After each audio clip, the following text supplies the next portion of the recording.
Hi, I'm Codie Elaine Oliver. I created the popular Black Love docu-series with my husband after seeing the lack of Black people in media and entertainment in happy, loving relationships. We were actually being told there was a Black marriage crisis. So I asked Black people who were married what it takes to make their marriage work. And after more than 200 interviews, I've heard it all. So buckle up and enjoy getting the full story directly from the couples themselves. This is Black Love, the Interviews.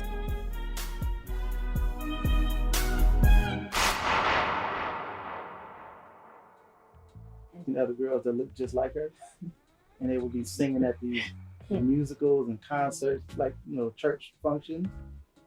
Mainly, I would see them at this thing we had every year. It was called a midnight musical at this one church. It started literally at midnight, and it was like all the musicians in LA would come, and I was maybe 16 or something like that.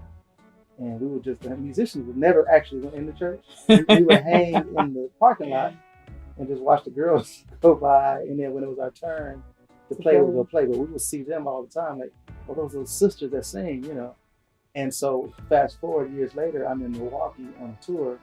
I was playing keyboards with Brandy on a tour with Babyface and Boys II Men. She was on a tour with the play. We ended up in the same hotel.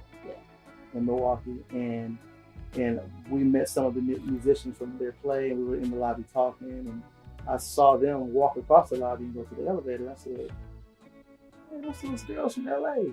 I didn't know them, but I didn't know their name. The elevator with another gospel singer, actually. But keep going.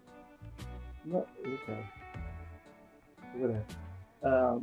And so I recognized her, but it wasn't until she switched plays. That was Mama, I'm Sorry. Oh, okay. And then they switched and then started doing some play called Sneaky, and it came to LA, and I saw her there at the play.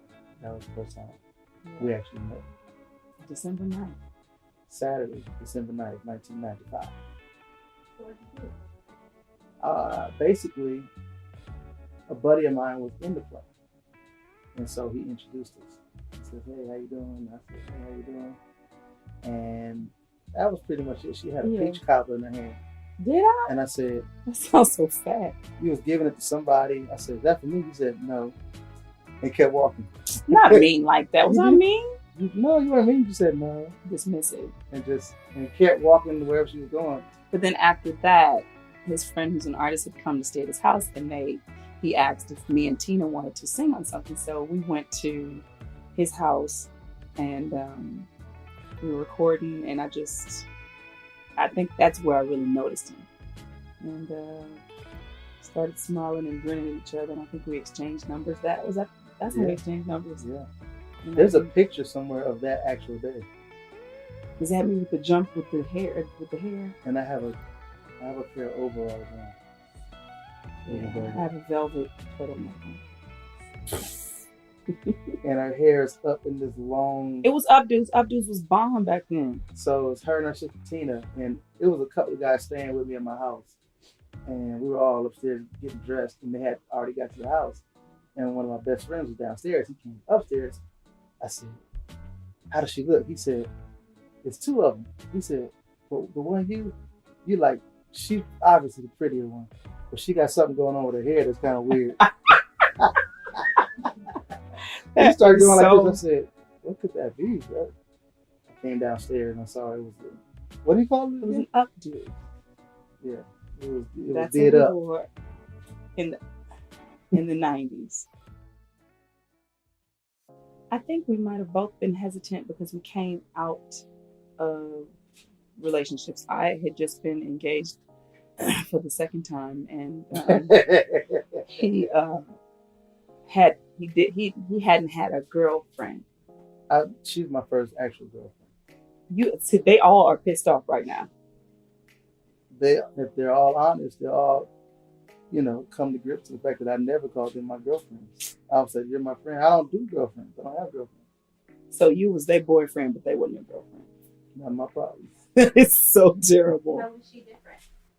She was a woman, and I was immature, but very mature at the same time. I had done so many things in my life by the time I was 19 to 20 By the time I was 20 years old, I'd been around the world 3 or 4 times, you know, playing and doing what I was doing. But I was still very immature on other levels. But a lot of females that I was speaking to and hanging out with at the time, they weren't on my level. Just as far as how settled I was in life and ready to. Yeah. At 20, I could have gotten married. I probably I couldn't.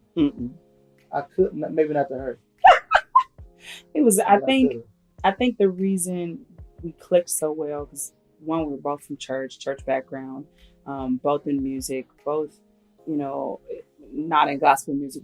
I was singing background for different artists and in the plays and stuff. So it was a little bit different. And we both, I think we were really just comfortable with ourselves. I was comfortable with the fact that I'm 3 years older than him. And, you know, if he could have been serious or not, what I always felt in my heart when we were dating is I was never afraid to say how I felt, even if that meant he may say something different. Because I remember the first time I said, I love you.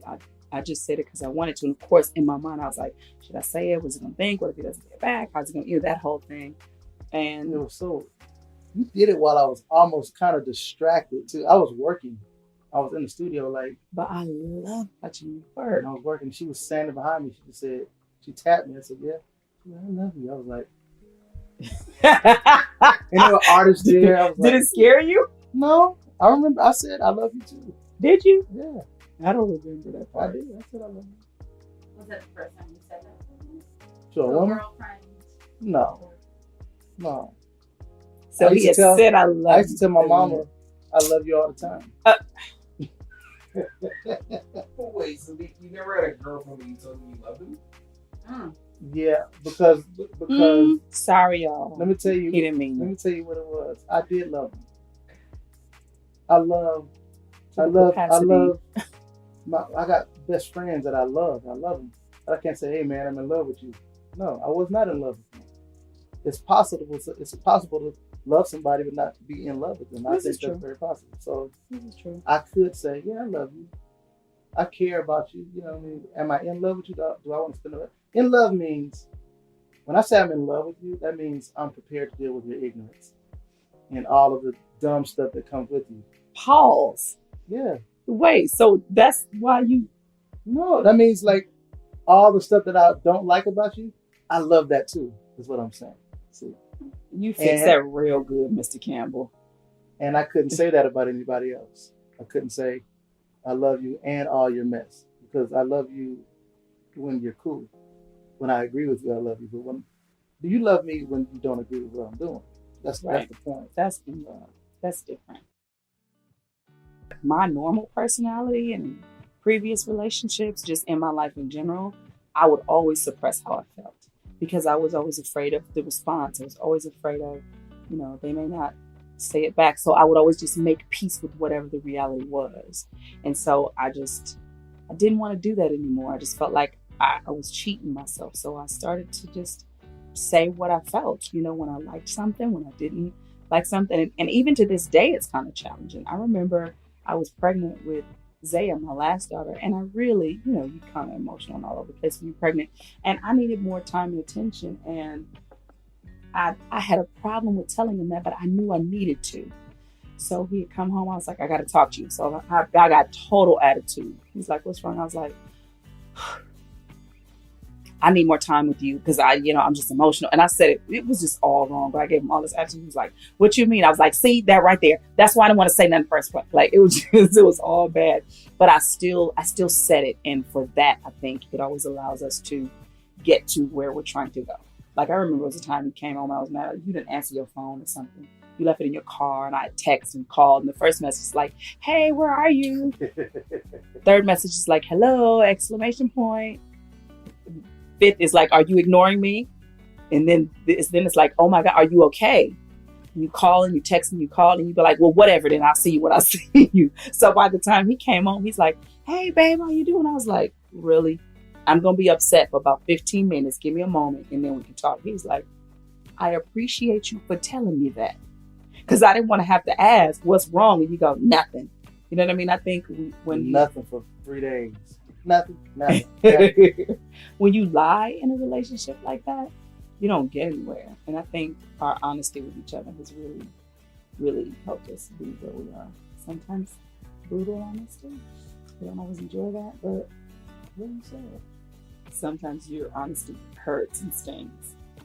How? I don't. How? What did I say that stuff?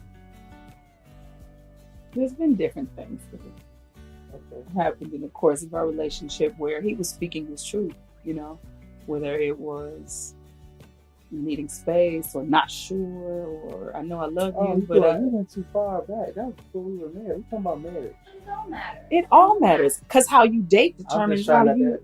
to have no tension, but we got to go to bed tonight. No, I don't do that anymore. Okay, you don't. No, I don't. We went to see How to Be a Player. And That dates us back. That's like 98. man, right. Or 99. And one of the scenes, the guy was doing something shady and he was cracking up laughing. I was like, ooh, that's so funny to you. He was dying. And then he was like, what? It's funny. You can't even enjoy a movie. So I had a problem like for 2 days. I was like, oh, I mean, you know, How to Be a Player, you enjoy that movie so much. I'm just saying. Like, it's kind of dumb. We as women, we do that. And, you know, we have to learn to just say it. You know what I mean? We hold it in our body language. We exude it in different ways. We withhold sex. And then, you know, you're trying to get to a place of communication. That's really, you really just want to communicate and be understood. You want him to hear your heart. You want to hear his. That's really all you want to do. But sometimes how we go about getting there is just... I think the problem, I wouldn't say the problem, but what we don't realize between men and women is that we communicate completely differently. Like a man, in our mind is like a bunch of little boxes, right? And in each box there's different subjects. And we only deal what's in that one box. When we are ready to talk, we take out whatever that box. Careful, don't touch the other boxes. Pull out, and we're only going to deal with what's in this box. And then when we're done with that, we put that box away. Careful, don't touch the other ones. Yes, sir. Women are different. Their minds are like wires, all connected. Absolutely. Connected.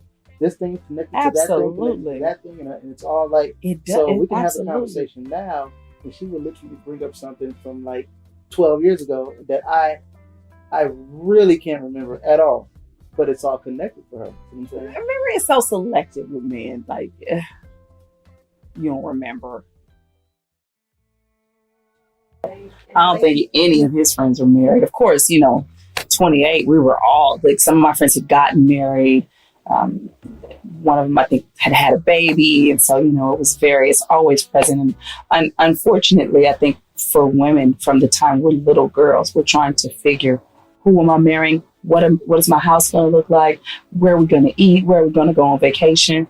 Guys, the little boys are 7-year-old, they're playing with toys and cars. Well, now video games. And so, we just are on two different planets. And I think some kind of way we both wanted relationship. We both wanted healthy relationship. My father told me, next to my decision to serve God, who I marry is the most important decision in my life, because it'll affect everything, your work, your friendship, your parenting, the things that you do, your plans for your life are all going to be with this guy. And if you don't believe that he's capable of leading you mentally, physically, and spiritually, what's the point? You know what I mean? This is definitely not he gonna take care of me and he gonna buy me. This had nothing to, our relationship had nothing to do with that. We both were like dead broke. She said we had nothing. We had nothing, but we had a lot though.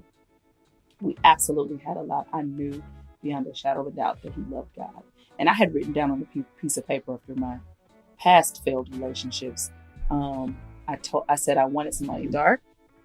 I wanted somebody who loved God more than they loved me. That was actually on paper. And I wanted him to drive a BMW. We don't know where that came from, but I actually got all three.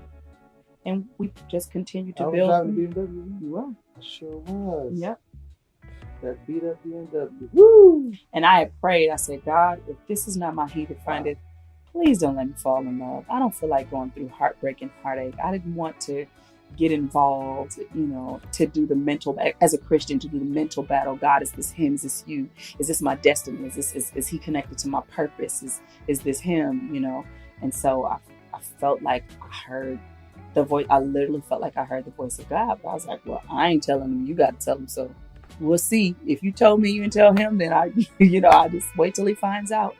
Because I didn't give no ultimatums. I wasn't no pushy woman. I had made up in my mind, I'm not going to be a permanent girlfriend. So after so many years, if it doesn't turn into what I want it to turn into, I'll just, respectfully bow out. Like we were dating 5 years before we got engaged. 4, 5? Almost 5. Yeah. Year 4, I had started planning my exit because I was like, oh no, he don't want this. This ain't what he wants. I was like, he take it too long. I was 16 years. I was a little baby. You weren't right? 16, sir. 23. 24. No, I proposed at 23. At 24. Yeah. But I knew way before that, really. But I was, 23 and 24. What are you going? At those ages, you are completely. I don't care how book smart you are. You're completely ignorant in all so many ways. Absolutely. I was not ready for any of that. I just was not, and I was just becoming a super hot producer. The phone was ringing off the hook. And it wasn't even that I had a bunch of females around me. I was pretty much married to the music business and what I was doing. I loved it so much. And that's all I did. I really, if she wanted to find me, she could go right. She knew where I was. I was in that studio. I would move, and I was very dedicated to that. Well, I said not all the time. 80% of the time, that's what I was. And then I built a studio in my house. So I was like, I'm not leaving. I'm just going to be here. And so, that's what I did. But I knew, I'm like, I want to marry. The moment that December 9th when we met, that was actually the second time I saw her. That was the first time she saw me. I went to the play 2 weeks before because the play was here for a few weeks with another girl. And when I got to the play with this girl, I'm in line getting my ticket, and I see another girl that I used to date who ends up sitting next to me with her date on the other side, and this date I had right here. And I'm just like, were you uncomfortable at all? No. I'm not comfortable. I'm not uncomfortable in this situation. Oh, Jesus. I wasn't tied to nobody. What am I to be uncomfortable for? So, but in all that, out walks Erica on stage. And I'm like, what is going on? This is, oh my God, right? Just blown away. And so when I come back, this time I bring my father, my mother, my cousin, and I remembered what was going on in the play, and I told my mother and my cousin right before she was getting ready to walk out, I said, watch this girl when she comes out. Tell me, this is my wife. Just joking around, but I knew then like something, she was totally different. And what'd I do? It was her demeanor. She was beautiful, but it's the way she carried herself as well. Now, she has a bunch of sisters. They're all pretty. They're all beautiful, but she carried herself totally different than everybody else. That just made me go like, something about her, I don't know. And my father even said, he said, son, that's a woman right there. I couldn't focus on my music anymore. I could only focus on what she was doing. It was all in my mind. Where is she? I wonder what she's doing now. I'm calling her all the time, going, what am I doing?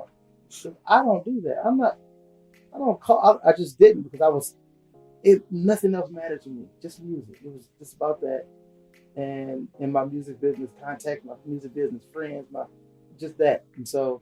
And then too, the way you were raised, you weren't like, from what you said, from like the stuff that mom would tell you, it was like, you ain't married till you married, and you just. Yeah, I just didn't believe in being that attached.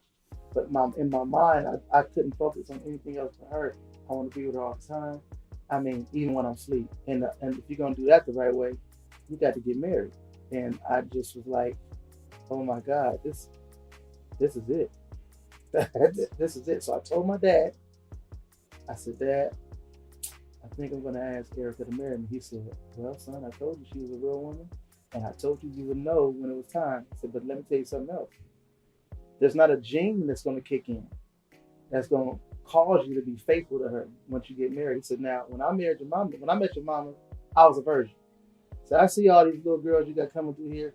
It's going to be hard. You're going to have to work at it. I was like, oh, yeah, okay, sure. Whatever, you know. But it was hard. It wasn't that easy. The moment I announced that I'm engaged, oh, that phone just might as well have been the phone in the Oval Office. It was just ring, you know. But we made it through, you know, and she had a lot of patience with me. Because she was older and I loved her so much. And I really felt like if I don't marry her, I'm going to lose her. But I know I want to marry her, but she was going to be gone. Sure enough. And I can't lose her. He has a great personality, a great outlook on life. He loved his family.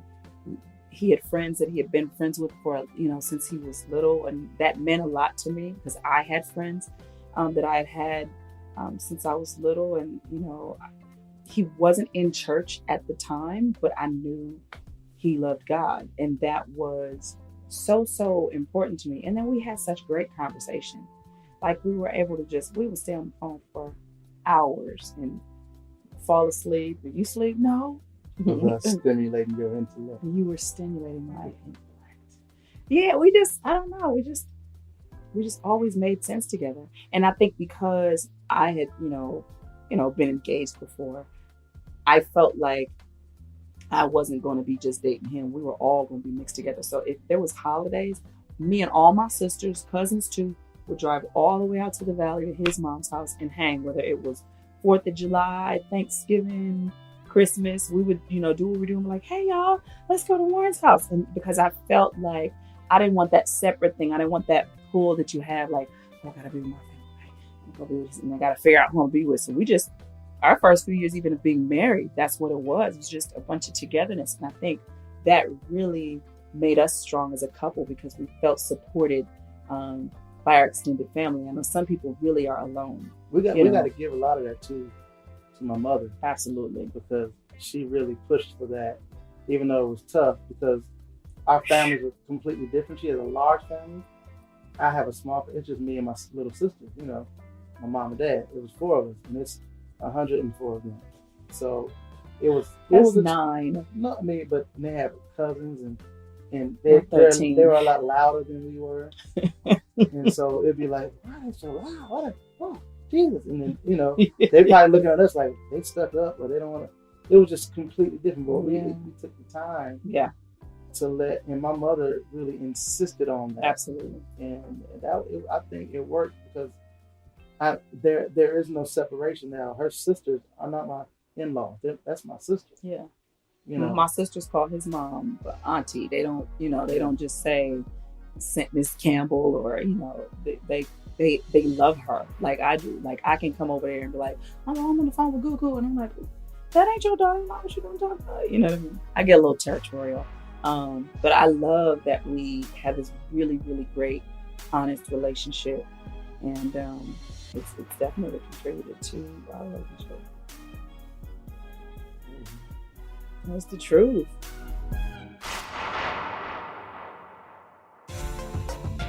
What's up, guys? This is Anthony Clark. And I'm Melanie Clark. And we've got some exciting news for you all. Now, most of you know us from season 4 of The Black Love Doc, but what you might not know is that Anthony and I have been successful life and relationship coaches for over 20 years. That's right. And we're bringing our revolutionary style to our brand new podcast, The Amazing Clarks. Every week, we're going to get down to the emotional, mental, and energetic causes underlying the lack of your success in your romantic life and in your personal life. And we'll be giving you tangible advice that will get you the wins that you deserve. Don't believe us? Tune in each week, and I guarantee you that you're going to find out right away why we have an industry-shattering 90% client success rate. So make sure to keep an eye out for our brand new podcast, The Amazing Clarks, on Apple Podcasts, Spotify, and wherever you listen to your favorite podcasts.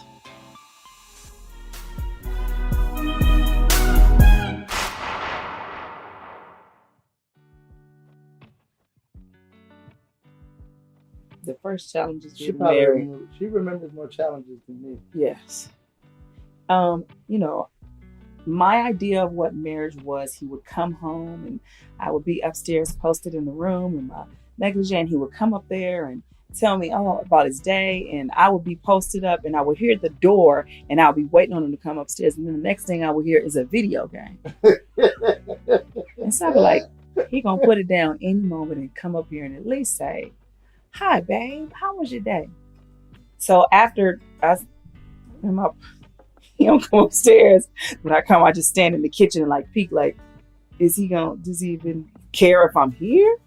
So then I move a little closer because we had built this massive. That was a problem. I think that was the first thing. We built this 7-bedroom, a basketball court, a 40-foot pool. It was just this big, massive house with 2 kids in it, trying to play Do married. you remember that everything was too high? We're kind of short people.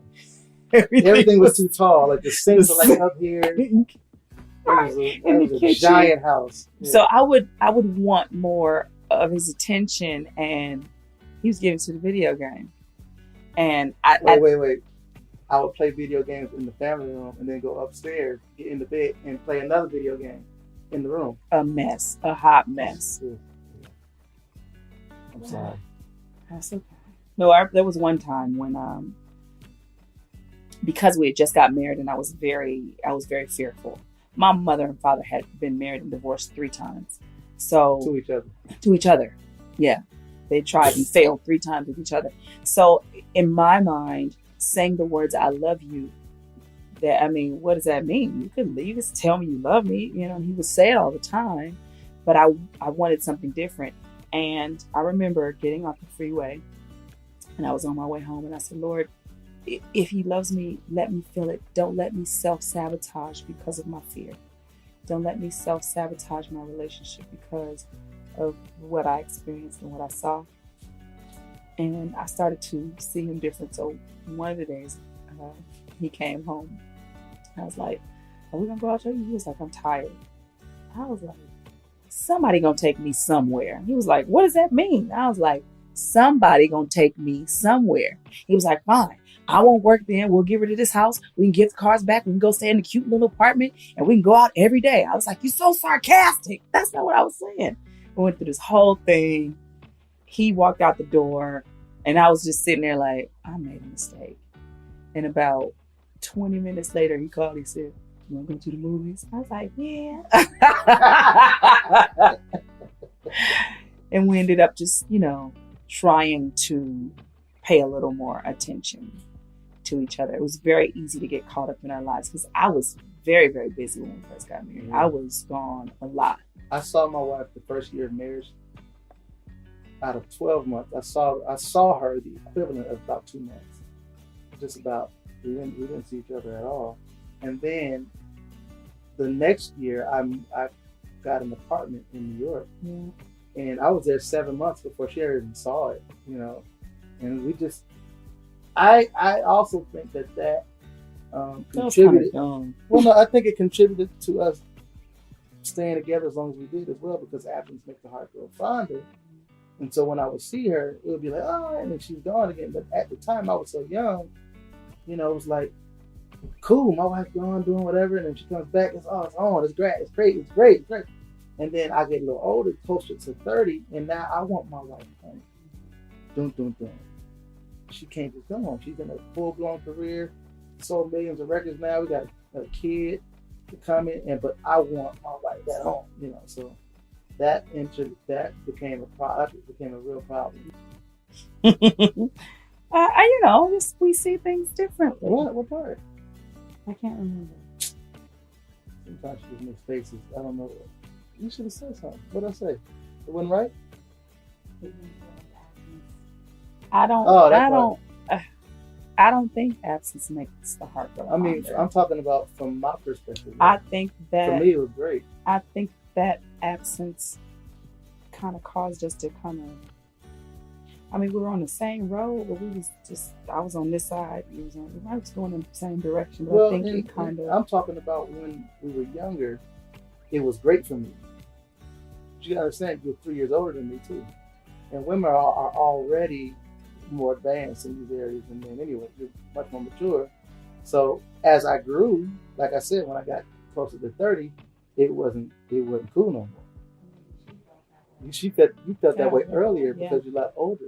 I remember talking to his mom, talking to his friends. I was like, I could be gone for 3 months, like moved out, gone, and he'd be like, something different around here. I would say that all the time. He's like, stop saying that. I would know if you were gone. I was like, no, you would not. You wouldn't know. You wouldn't care until 6 months later. I remember it was Harold. Harold was like, listen, y'all, that man love you. I said, Harold. One of my buddies, yeah. And then I would talk to my mother-in-law and I would tell her, and she was like, you got to give it time. Y'all are both new. What did your mother say? My mother said, you have to remember that you were in relationships. He wasn't. Give him a chance to catch up. You're trying to expect him to be where you are, and he's not. She said, if you said yes and you married him, you got to give him time. So, well, how much time does he need? You know, I needed a little time, but we eventually got it right. We went to counseling, therapy, prayed together, and was real honest. And I did have to start saying no to some concerts and shows and prioritizing and making sure that when I came home, I didn't create a party and have my family and friends over. I had to learn to come home and just be with him. Yeah. Once Krista came, it was, hey guys, come look at the baby. Oh, everybody come. It was always, he'd be like, all right, you've been gone and now you're here and so is everybody else. So that was. What about the first time that happened? We had just got married and we're living in this monstrosity of a house. Right. I've been working hard. I come home and I'm like, I caught myself coming home early, hang out with my wife early. She decides she's gonna have a prayer party or something. I'm an old school church girl, and we had this big old house. I was like, you gotta consecrate the house to the Lord. So I had my friends come over, and we was praying and calling on Jesus. And I was like, what are you guys doing? Cover every window, Jesus. Keep us safe. Don't let no robbers come in. Lord, don't let no birds. We just praying for them. He come in like, what kind of? I was like, we're praying. Say I was going keep out of my house. He wanted everybody to leave. I was like, you want my friends to stop praying? Like, it was just, yeah, we had some issues in the beginning. Well, we had premarital counseling and we had to go back after about 4 years in. No, that was 3 years. Was it 3 years? Yeah, almost 4 years. I knew premarital counseling was a good idea, but then once I came, when I came closer to 30 years old, and like I said, I wanted her home. But what I did was basically I came home and told her I'm not happy. I don't want to do this anymore. I want to get divorced, blah, blah, blah. And the communication stopped. I went and started staying in New York more. She was on the road. And then I ended up forming some relationship with some other girl. That girl gets pregnant. She ends up not having a baby. And then I'm like, okay, this is crazy. And so I want my wife. I don't want none of this. This is about to be, I don't know whose life I'm getting ready to start living, but I don't want it anymore. And so the only thing I could think to do was to tell her what was going on. So I flew to wherever she was, South Carolina, I think. I flew there and I told her what was going on. She told me how mad she was. But then she also said, the first thing she said was, I'm mad. I'm real mad. Then the second thing she said was, but I'm not leaving. And I was like, he thought I wasn't leaving because I was going to kill him. I'm going like, he was nervous for like 3-4 years after that, like sleeping like, it's this tonight she's gonna do it. I was prepared because I loved it so much. I was just prepared to let it happen. Okay, I deserve it. But I wanted this so bad after almost not having it, almost getting ready to go into a whole nother direction in my life. I was like, I don't want any of that. I don't want it. I want what I had, and I want to cherish it. Now, what I realized was I was being selfish because I wanted things to change, but I wanted her to do the change. Now, in my career, I'm the boss. I could do whatever I want to do. I could have got my behind on the plane and been wherever she was, but I wanted her to stop and come home instead of me getting up and getting on the plane and going to wherever she was. And that could have solved the whole thing. It was a long way around to I really miss you, and I want to be with you and spend more time with you. That was just a very long way around to that, when I could have cut to the chase and been honest and said, okay, yeah, I'm a man, but I miss this girl. Like I feel like crying when she ain't here. Got on the plane and went to wherever the heck she was, you know, and that would have solved the whole thing. Sometimes it's the simplest answers, but we make it so big and hard in our mind, and we end up making mistakes as a result of it. And some of those mistakes, you know, you have to live with for the rest of your life. I'm never gonna forget that at that time. I didn't have my last 2 children then. You know, what if we split up? I wouldn't have my son. I mean, I get chilled when I think about that. I wouldn't have my baby girl. I mean, it's just, and so, I mean, I thank God for that time, because I learned a lot, and then we got a lot closer. And so, but we kept that whole thing to ourselves. We didn't publicize it, because I felt like, for what? First of all, for what? And I wanted to protect us. Yeah. I didn't want to open us to scrutiny and opinion before we figured out what's happening, what's going on, where are we, you know.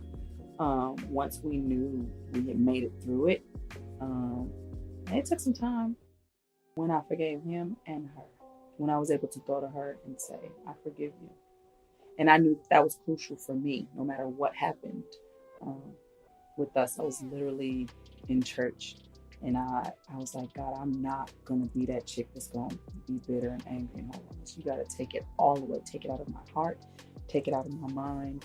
And I was able to go, yeah, I forgive you. Because I believe that people make mistakes. I've made mistakes. I've been with somebody that wasn't mine before, you know, and I know what it feels like to make that kind of mistake. You can do 2 things. You can be very remorseful and sorrowful, or you can become haughty and nasty with an attitude like, I'm grown, I do what I want to do. And I didn't, you know, my relationship with God didn't allow me to feel comfortable in my foolishness. And so when I saw that picture again in my own marriage, it was like, whoa, okay, what you gonna do? You know? And forgiveness played a big part, understanding and compassion. And again, I knew he was a good guy. I knew beyond a shadow of a doubt that he was a good guy. And I was able to rewind in my mind where we kind of started separating, like I was saying earlier. It was like he was on this side of the street. We was together, but we weren't really talking. We weren't really hanging. It was just Krista, Bill's house music. Because we still, I think, had made a new Mary Mary record in that whole process. So she said she looked in her phone during that time after all the dust had settled, and there was literally no communication, no email, text, calls. This was the end of the year, October, November, something like that. I scrolled back all the way to March. There was no I love yous, no hey babe. I was going, wow, this is crazy. And I remember him saying that I need you to be home. I remember him saying, I need more of your time. That was actually the previous year, almost to date. And I remember I was in DC getting off a plane because I was in a limousine. And I was like, oh, so you hand walked me in a career and I'm supposed to just walk out of it? I'm supposed to leave? Total ego, total arrogance. When I should have said, okay, I need to go back home real quick to deal with some stuff.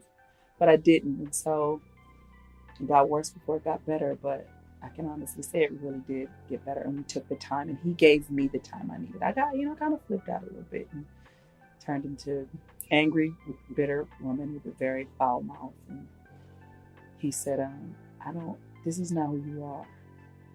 Who you're becoming now is because of something I did, and I don't want you to be that person. My wife is nice, and she's kind, and she's pleasant, and I know it's my fault, but let me fix it. But don't do that. Don't change. Don't change. Well, first of all, once you own your part of it, you have to allow her to be angry. You can't try to curtail her anger and say, well, I said I'm sorry. Okay, but she feels how she feels, and you cannot control. What you can't do is control somebody else's feelings, right? And so you got to allow her to go through her range of emotions. and deal with whatever backlash it's going to be. If it's a knife coming at you, whatever it is, if you decide to stay there, you got to deal with that and allow her to go through that cycle and decide what she's going to do and be there when she makes her decision and be fine with whatever that is. Mm-hmm.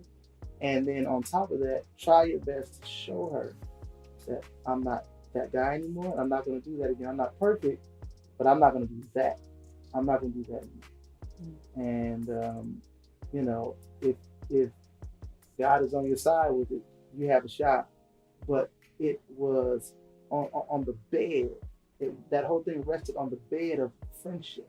Absolutely. We were friends first.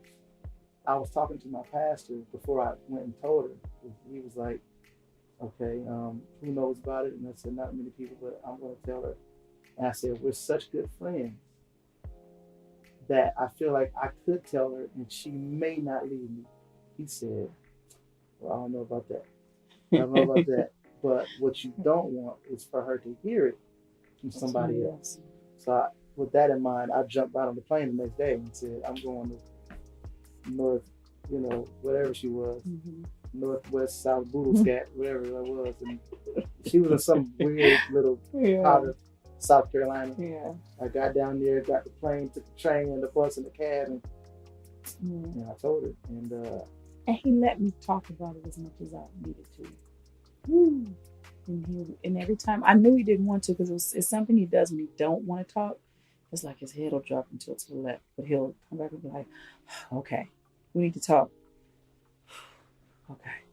It was like he would like, you know, okay, like let me man up, let me face this because I did this. And I remember telling him one time, I need you to love me back to you because I'm right here right now. And I was like, just love me so hard and so much.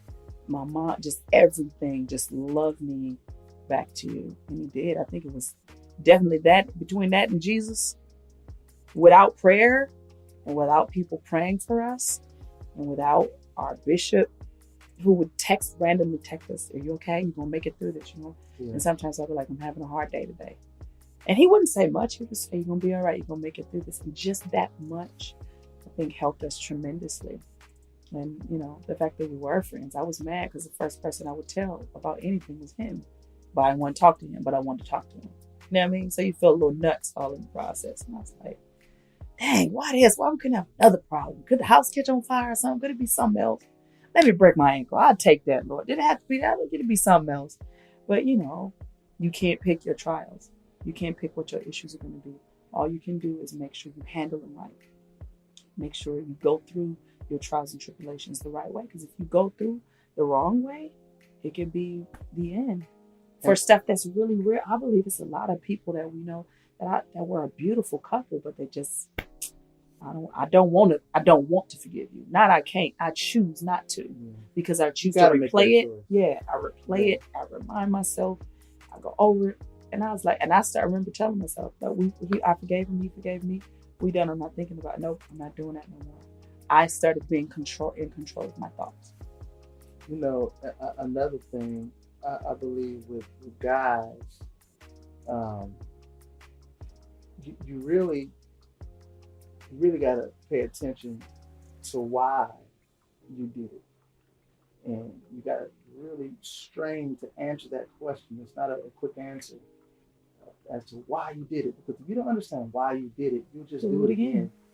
And again and again, because you didn't understand what in your mind let you, you know, get to that point.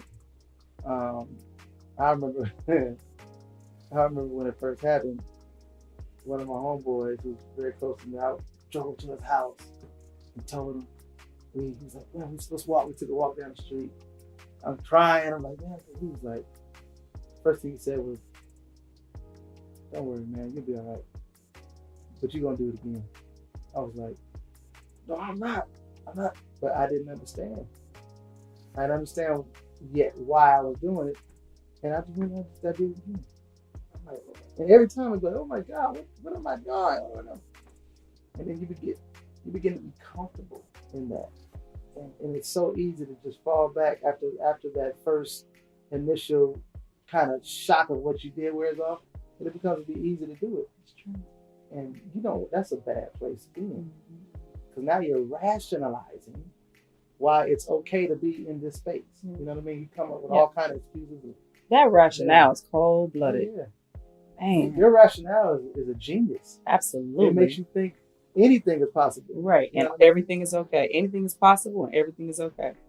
Yeah. But I have a full plan of how not to get caught. I tell all the guys now, man, I got it. You don't want to get caught? Don't do it. Don't do nothing. I tell them, like, listen, at this point in my life, I will come home, turn all the lights out, put in earplugs, with some of those blinders you put on, lock the door, and go to and take sleeping pills and knock myself out because I just don't want to do nothing that's going to jeopardize this. And you know, Because it's so good. yeah. It really, it really is. And I never would have dreamed that we would have went through what we went through. To be here. I mean, we went through crazy stuff even when we were dating. I just, sometimes you don't think that you can make it through. And I think it's a testament to when you're really in love and that love is strong and you're two strong people, you're two complete people. If I was like shallow and empty and super insecure, we never would have made it. Ever, ever, ever. And the same for him, If he was driven by his testosterone and not his heart and the way he thinks, we never would have made it. But we did because I think we were two complete individuals who looked to each other for love. But it was God in the mix. And anytime you add God to the equation, it always tends to just be better than the rest. And that's just what I truly believe. I'm always trying to line things up in my life. If I can't get 2, 3, 4, 5, and 6 to line up if I can't put God first. Right. It'll never happen. That's just my point of view and the way I see things. Once I do that, everything else lines up. I kind of have always been a minister unknowingly. Trick me. It was a trick. When I was 16, actually when I was 12, I preached my first message at the church. Really because my mother made me. I didn't know what I was doing. And I said I was going to never, ever do that no more. And then my father, who was my pastor, also, I don't know why he did this. I was 16 or 15. And one morning he said, yeah, I'm not going to church today. You're going to preach. I'm going, yeah, whatever. But I had to run the service and do all this. And then he would occasionally have me come preach. So I knew then, like, okay, there's something in there. But I don't want any of that. I went so far as to not go to church anymore. I was working at Death Row Records, making records, doing my thing. And I didn't go to church for like 8 or 9 years. And however long it was, and I met her. And she kind of forced me to go to church because that's right. That's where she was. Right. If I wanted to see her, I had to go to the church where she was most of the time. Right. Even if it was after church. I would go when church was over and then hang out a little bit, and then I start going and coming to the service sometime, and just start, and that kind of got me back into church, and my relationship with God was solid, I thought, but I just didn't like church or church people. I didn't like the people at all. They were judgmental and mean, and and just hypocritical.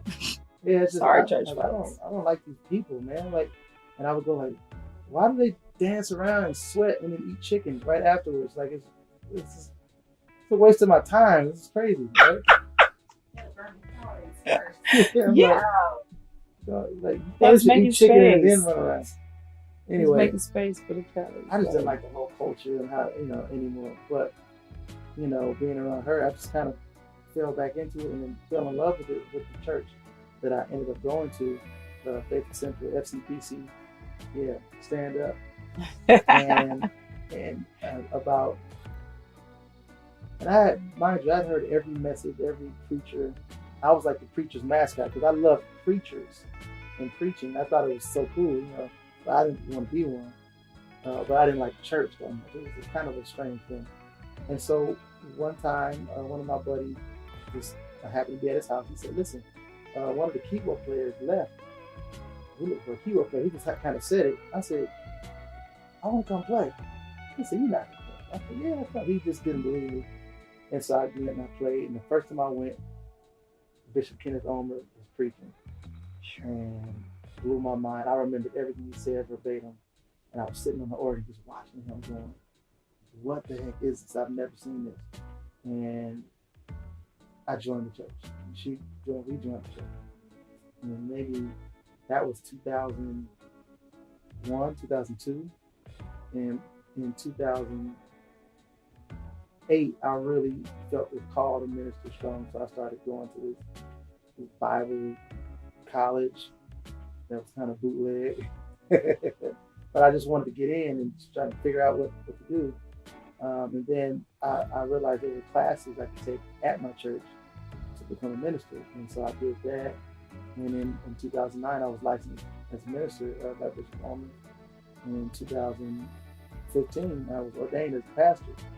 And in February 2015, that April 29th, no, April, that was April 25th, I think.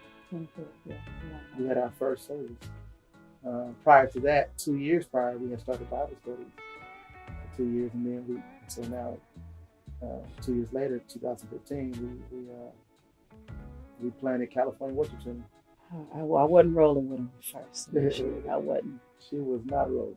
I wasn't rolling with him. I was like, I married a producer. Like, who was his pet? What is she liked that I'm a little street and thug gangster in church. She likes all that. Yeah, I was like, oh man, now I gotta be people, and every Sunday, and I work on Sundays. I do concerts around the world.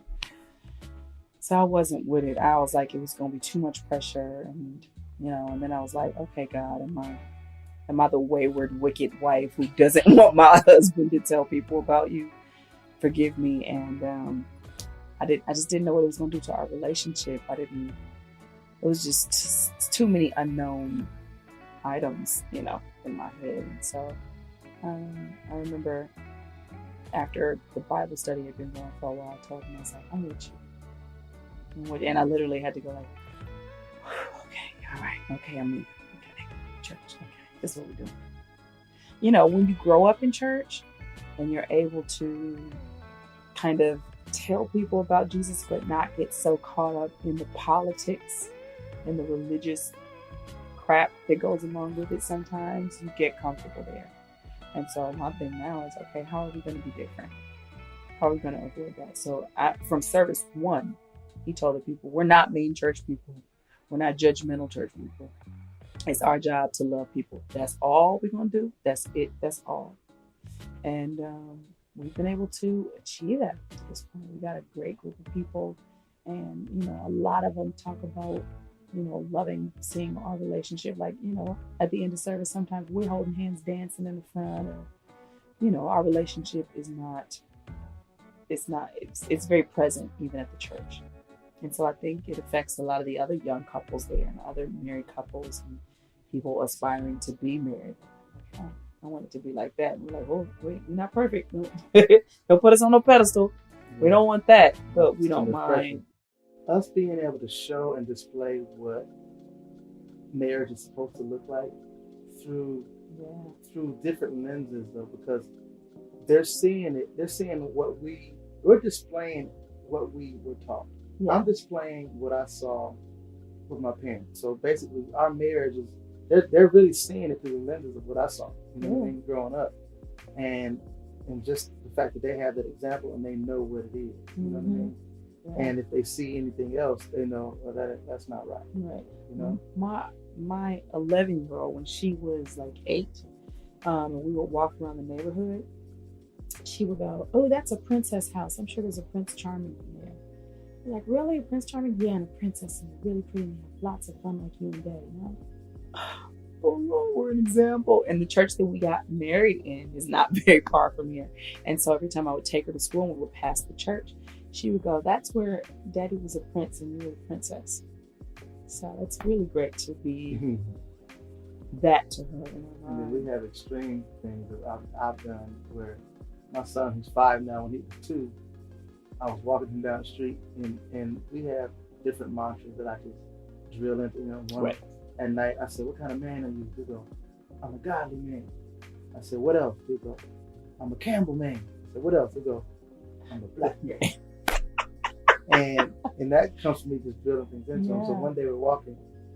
I said, what kind of man are you? A Campbell man. I said, okay, repeat after me. I will not cheat on my wife. He's two. He's just saying, I will not cheat on my wife. I'm like, I want him to be not like me. I want him to be like my father was.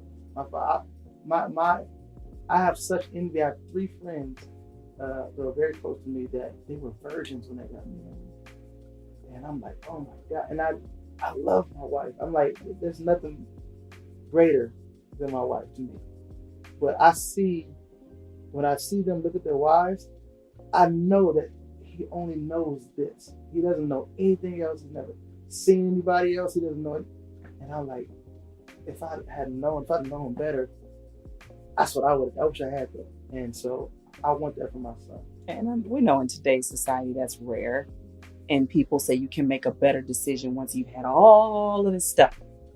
But sex is so intimate and so connective. It's not like picking up a soda and putting it down going, oh, that soda was good.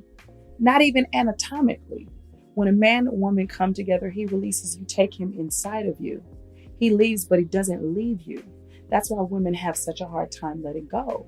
So you're giving yourselves to all these people. By the time you get to whoever you're supposed to be with, well, if number 17 was amazing, by the time you get to number 22, you still going, well, he not like this, but he did this. That's just too much.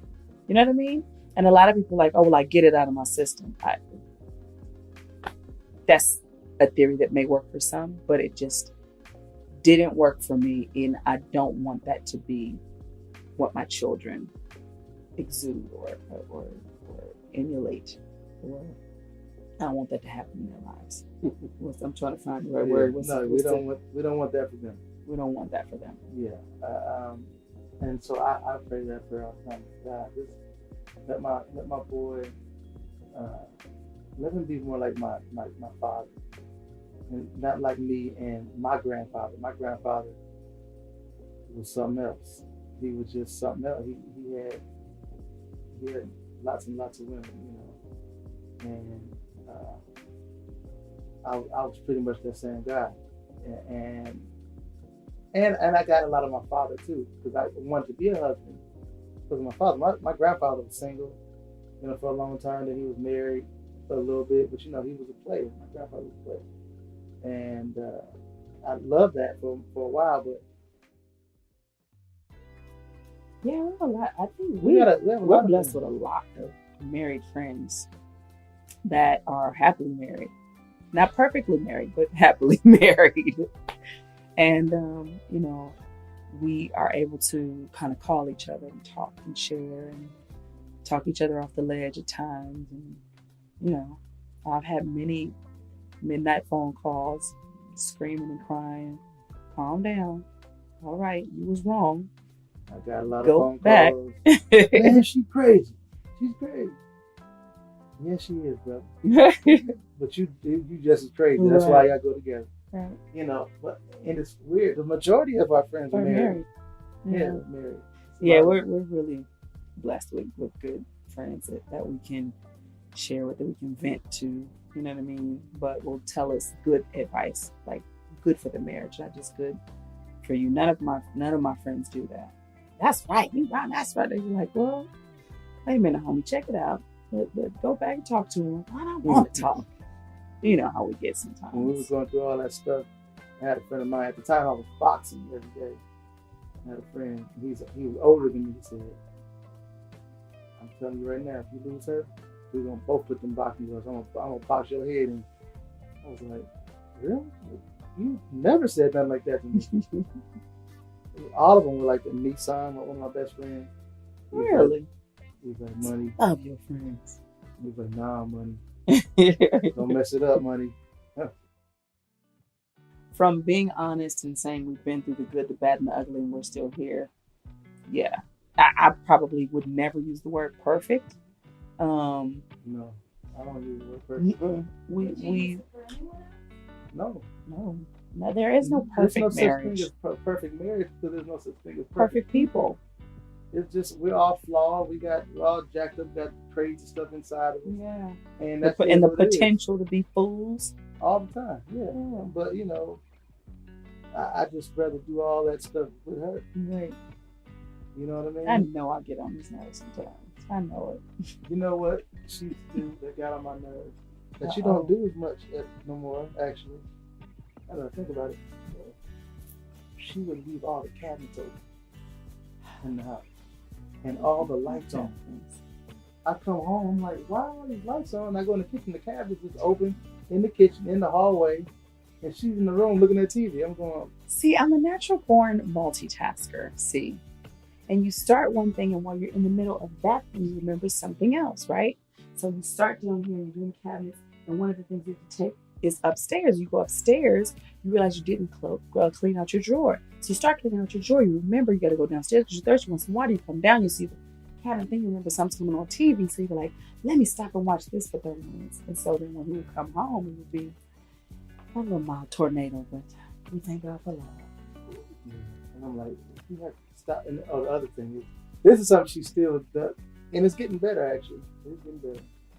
I love that you I am a, pacify me with that thing and go. No, I am a stickler for, like, in my bedroom especially, close my door. I don't care if you're going out for 2 seconds. Close my door. I don't like my door open in my bedroom. It ain't a hotel. I just It's don't. our kids outside. Like, I don't- literally. When Did you close the door? she's No. not here, my door stays closed and locked. I don't want nobody coming to and my kids know how to open the door anyway. Even Yeah, our if kids, but we gotta change my that. son just opens the door even though it's locked. But I just like my door closed. It almost seems like she's doing it on purpose. Will not close the door. I mean, it's been 14 years we've been married, and just the last 4 months, she closes it. I'm like, I'm getting ready to say, she closed the door. Just little things like that. I'm sure I do all kinds of. Yeah. I know what I do. She be like, can you take this trash out? Sure. Just tonight, I'm Tonight. changing the bedding. I wanted to make sure the bed is nice. I went and got new sheets and bed and all this stuff. And I was like, babe, I want to put on the bed skirt. Oh, I'll put it on Sunday. 3 days later, seriously? So what do? I just put it on myself. So he comes over, he was like, you didn't want to wait? I was like, no. I want to make up the bed now. I want to come upstairs and look at the nice bed with the pillows and everything. I'm doing that for you. Thank you. I appreciate it. You're welcome, I think. Advice for 8 months. Whatever you got to do, you know, Take one day at a time. I'm going to tell you this. I got a blood system now, and this is the way I view marriage, and I think everybody should if you're going to get married. Because those marriage vows are for better, for worse, but forward to what? Death. Do To it. depart. And the only way to really, for me, to flow and live like that is to view my wife a certain way, like I view my sister. My sister can literally shoot me in my arm or whatever, stab me or something.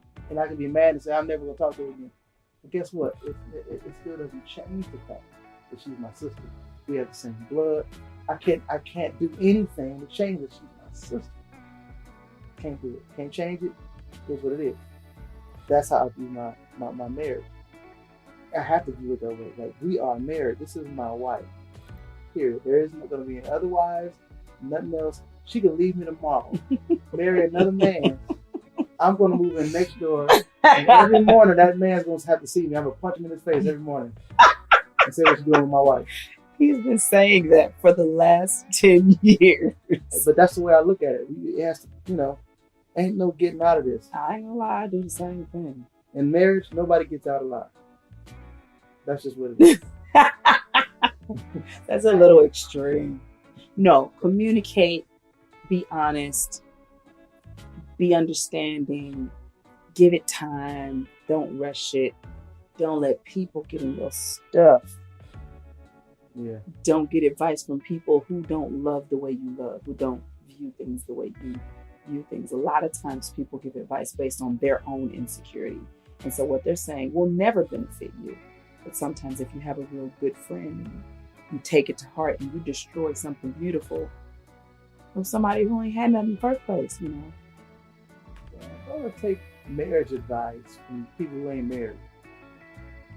I don't understand that at all. My girlfriend, she hasn't had 3 good relationships. Right. She gonna tell you what to do with your marriage? Come on, man. Your boy.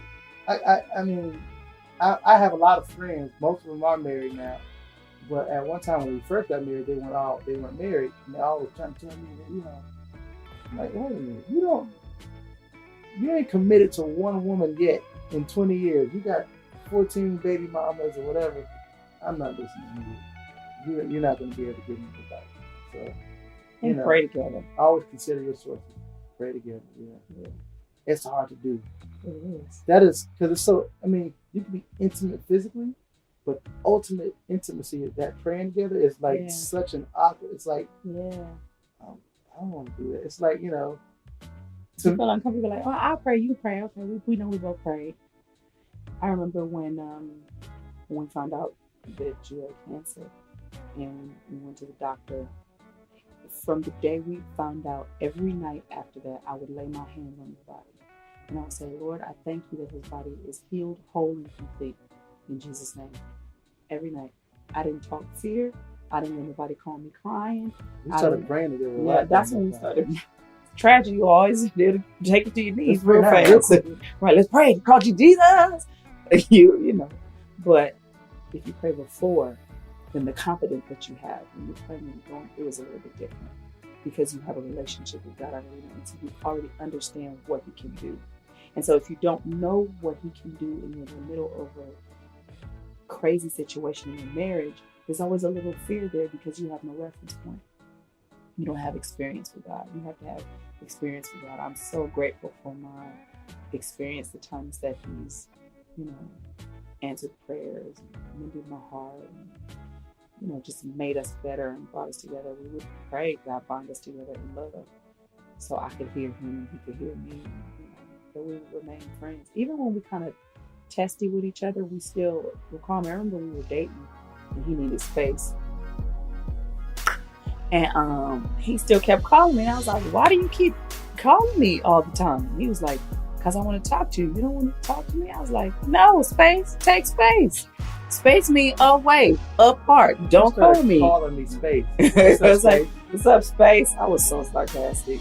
That was my defense mechanism. But, you know, we really like each other a lot.